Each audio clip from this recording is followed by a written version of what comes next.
Hey, I'm Dr. Pilet, and I want to talk to you about the one emotion that is the hardest emotion for us all to experience. The one emotion that's the hardest emotion for us all to experience. And you're going to be surprised what it is. It's joy. Joy is the most rare expression that we have. And if you be honest with yourself and look at the world around you, you are pushed every day of your life not to be joyful. You get up in the morning, you're late for work, traffic sucks. I don't know about you guys, but it seems like everybody's out to cut me off. You get to the office, you're always late. You got unbelievable tasks to do. You know, the truth is, just enjoying the moment, just being serene is often the only way we can even just break even. And a lot of times that's all we're trying to do, break even. But when I talk about the experience of joy and happiness, I'm talking about way above the serenity prayer. I'm talking about those times in life that you absolutely feel that life's worth living. Now, for whatever it's worth, at birth we're conditioned not to be joyful. From the time that I can remember, and if you look back at your own history, you'll probably see the same thing. We're always taught that the most two important things we can do is A, accumulate money, assets, and B, establish yourself in some position or status that's noteworthy. I mean, that's why people go to school, go to college. If you look around here, drive down the street, you'll see everybody's advertising, get your bachelor's degree now, or get your med tech license now. The idea that when you have this label, when you have this status, oh my God, you'll be happy. But the truth is, if it really was about money and position and status, and that's all it took, then all of us should be having the potential to be joyful. The potential to be joyful. Because I can tell you, working with lots and lots of clients from my own experiences, I have people that have all the money they could ever want to have. They've got significant status and position because they own the company. They're not going to go anywhere else with it. And yet, when I ask them what is the number one issue they have in their life, they'll say, I'm unhappy. You're unhappy. Yeah. And why are you unhappy? And they'll go through these long lists of things that people have done to them to affect their serenity. They'll go through these long lists of things, topics, people, topics, and situations that have deprived them from being happy. When actually, when it gets down to it, any of you at any time, at any moment, should have the capacity to be happy right where you are. Right where you are. Because the battle of the wits and the battle of negativity is here. It's right here. It's the way you look at the world around you. Is your glass half empty or is your glass half full? Do you have within yourself the ability to be quiet, to be still, and to purge yourself of all those negative ideas and set yourself at least on an even playing field to experience joy, to experience life? You know, you might have heard me say this a few times, but I love it. And it goes something like, optimism won't guarantee success, but pessimism will guarantee failure. Now, I can tell you, I really enjoy life. And Carrie will tell you that at times she'll say, what are we doing tonight? Because there's a certain dependency on me that I'm going to figure this out. When I figure this out, it's typically because I know in my heart there's something out there if I go looking for it. When I look for those opportunities to have fun, sometimes I've got to overcome obstacles that attempt to prevent me from the experience of fun. And if you do agree with me that the beginning of that process is to have the freedom to enjoy life, then you also have to go with this notion that you've got to be positively motivated, and you've got to look for positive people, and you've got to look for positive situations for you to enjoy life. Do you know that the highest incidence of arrests in our city is during Christmas, holiday season? Joy to the world. What? Here comes Santa Claus, here comes. What? Yet, that's all you hear on the radio. But people still borrow money to buy gifts under the hopefulness that I will make you joyful if I give you a box with a ribbon on it and it's exactly what you want. Or haven't you noticed, when you get exactly what you want, is it ever really enough? The idea that a material thing, something that you could buy or purchase or acquire, could ever satisfy you for the rest of your life? But what if, and I do mean what if the idea of the pleasure and the idea of the harmony and the idea of the joyfulness of your life starts within? What if it's not about what I acquire? What if it's not about what I attain? What if it's not about the diploma or the license or the nice, beautiful car that everybody wants to see you in? What if it's truly about inner peace? Can I be serene? Can I be happy? Can I walk into a situation and turn on like a light bulb? You know, today we've been talking about listening. The ability to listen to others. And I will tell you, I have lots of friends, and they don't listen well. I gave you an example earlier about how I had a friend that I had seen for lunch the other day, and he said, "How was your day?" And I said, "My God, this was the worst week ever." Now, to me, the next question should have been, if there was some interest, "Oh, what happened? What was that about?" But instead, the response was, "Yeah, I have weeks like that too." And off we go, and off we're running. So the idea that people really don't care about us, they don't show us that they care. They don't give us that feeling. They don't give us that reflected idea of, whoa, wait. Love. What is it to be unconditionally appreciated and unconditionally loved because you're just a good person? But it has nothing to do with your financial assets or your status in life. Don't you think your kids go through that too? Don't you think our children also go through that? Where they can see mom and dad are so busy, so caught up in the daily rituals of 8 to 5 plus hours at nighttime and working weekends. I got laundry to do, I got grass to cut, I got all this. And your kids are saying, "Well, wait a second. I'm wired to be happy." I have a parenting program. And one of the first things I teach in the parenting program, one of the first questions I ask in the parenting program is, what do you think the purpose of childhood is according to a child? Assuming they can intellectually speak to you and give you that. And I will tell you, after you ask a lot of questions and boil it down, you're going to get down to one answer. Kids want to have fun.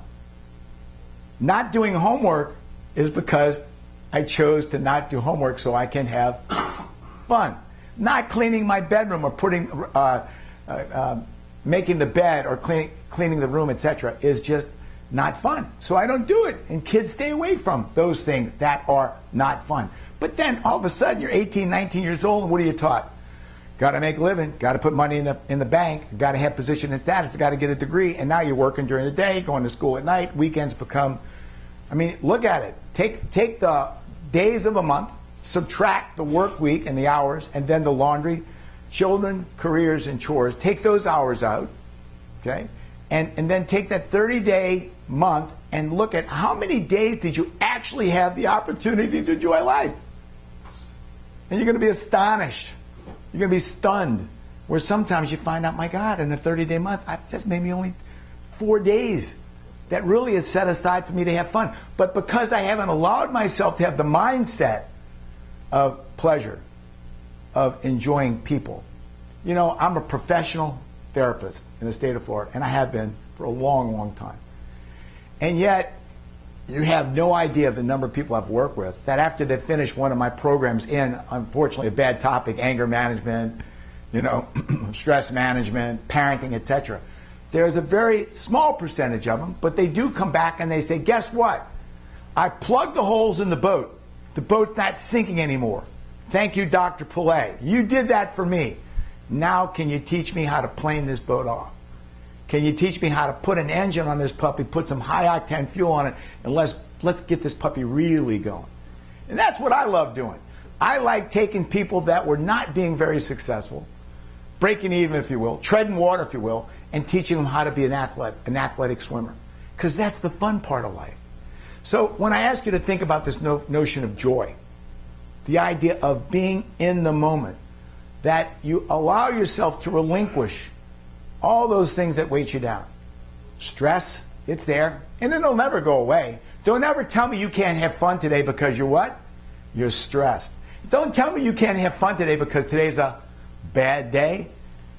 All these things that cause you to have the experience of bad day truly are here, right here. Because if you can find yourself the freedom to be in the present moment, and you can find yourself to be in that place around you, that there is that freedom of expression, then I think you're going to find, yeah, you can do this. You can pull this off. When people laugh, their blood chemistry changes. Did you know that? Did you know that when you laugh hard, your blood... I'm out last night and I'm dancing at a place out on St. Pete Beach, and I am dying laughing. Nobody's telling me jokes. There was no comedy routine on stage. Truly. And you know what? You might ask what you were drinking. But the idea that over time I have found a way to be in the moment with good music and good people, and it brings about laughter. You know what? It's cool. Earlier I told you listening is a learned skill. I'm going to tell you right now that experiencing the joy of life is also a learned skill. You have to endeavor to do this on purpose. You've got to find ways to get rid of these limiting factors all around you, because you've been conditioned to think about, how do I earn more? How do I make more? How do I acquire more? What do I have to do? And you fill yourself with these negative energies that no wonder you're not having fun.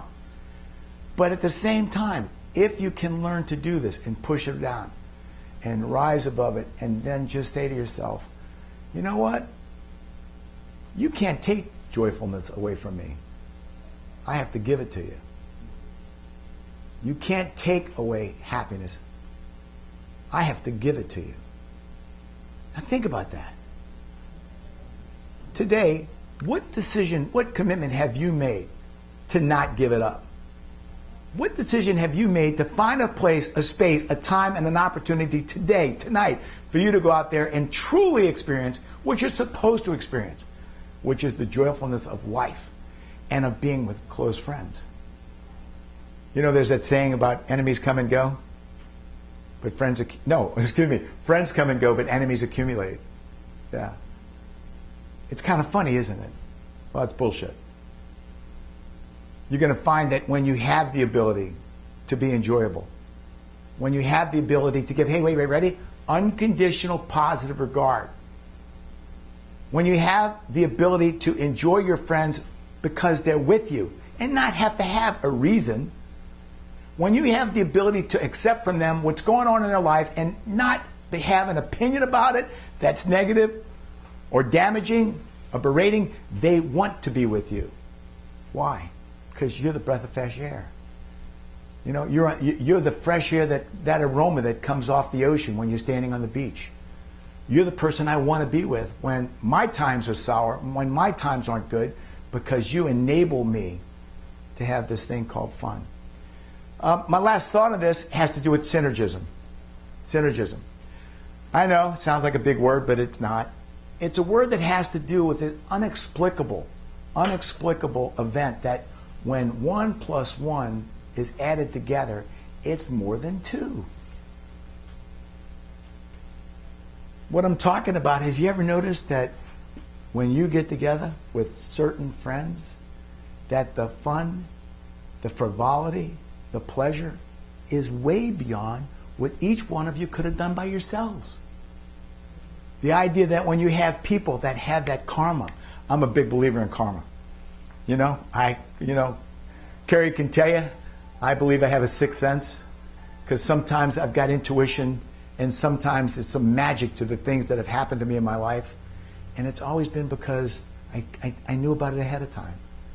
But when it comes to people, and it comes to friendships, have you ever noticed that some people you meet, and it's like, I feel like I've known you all my life? Have you ever noticed that some people you meet, synergism, I don't really know you, and you don't really know me, but we have found that we laugh and we chuckle and we enjoy and we stay together, right? Isn't that one of the conditions of romance? That when I met you, you helped me feel good about myself and the experience of life became better? Isn't that the whole notion of having a family, that we as a family, when we're together, we identify with each other in such a way that life's more entertaining? But I'll tell you, when it comes to this notion of having fun and having pleasure and happiness in life, I'm going to ask you to embrace those people around you that are close to you, that help it happen by itself, because it's an expression you have to invest in. The more you invest in it, the more you get out of it. And the more you get out of it, those dark moments tend to fade away, and the pressures of life tend to just, they're not important anymore. I don't know about you, but I've had friends that said, I can't wait till Friday at 5 o'clock. Why? Because I'm going out. What were they saying? They were talking about the mindset that once I put work away, I have the ability to free myself to enjoy something. Well, you know what? We don't have to have the excuse of work. All we have to have is the determination and desire to enjoy life and make it the best. Remember, anybody can make a bad situation worse, but it takes skill to make one better. Hey, look, I hope you've enjoyed my ideas on harmony and joy. And please, check my website out. I've got more out there. I'd love you to learn more. Thanks. I'm Dr. Pilet.